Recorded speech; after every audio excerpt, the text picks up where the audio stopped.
Hundreds of people gathered here at America's oldest national park to protest the firings of probationary National Park Service employees. And they're just one group of many across Montana and the country making their voices heard. Yellowstone is not for sale! Yellowstone National Park's 153rd birthday on Saturday was celebrated a bit differently than in years prior. Many traveled to Gardner outside of the north entrance of the park to protest the National Park Service firings recently laid out by President Donald Trump and Elon Musk in an effort to downsize the federal workforce. Our national parks are one of the great gifts of America, and they're under threat right now with the current Republican administration's funding cuts. Fire, not fire! At this time, it is uncertain what the total scope of effects could look like, but those in the surrounding area of the park are worried about its future. This is not about saving money, it is about what we spend our money on. And I, as a citizen of America, would like to spend our tax dollars on the things that make America great.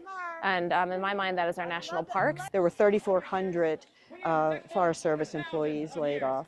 There are 3.2 million acres of Forest Service lands in the Custer-Gallatin district alone, and of them, only 5 people remain. With those cuts, the Park Service will hire more seasonal employees instead.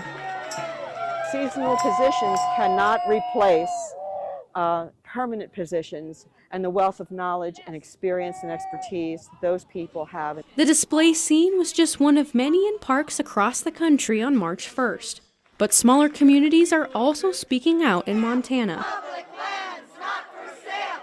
On Friday, nearly 70 Red Lodge residents stood in Pride Park to voice the same concerns, saying the firings could also negatively impact tourism. Of course, I'm concerned about people across the world, but it's in our town that it's going to affect us. Just seeing restaurants hurt, businesses hurt, seeing less tourism here. Kylie has been a public land servant for 6 years and is concerned for her colleagues that lost their jobs, 9 in Red Lodge and 32 in the Custer-Gallatin area, including Jillian Green, who lost hers on February 14th. Most of us rely on federal housing as well, so come April I was planning to move into federal housing for 6 months, so now I have to figure out where I'm going to live in the next month. Green and Kylie worry for public safety, saying that planned upkeep of trails will not be done, and EMT help in putting out potential forest fires will be greatly slowed or even impossible. Think about all these fires that are just prevented just from us being out there, that aren't going to be prevented this year.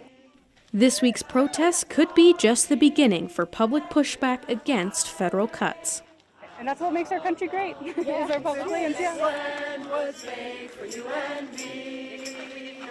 In Gardner, Isabel Spartz, MTN News.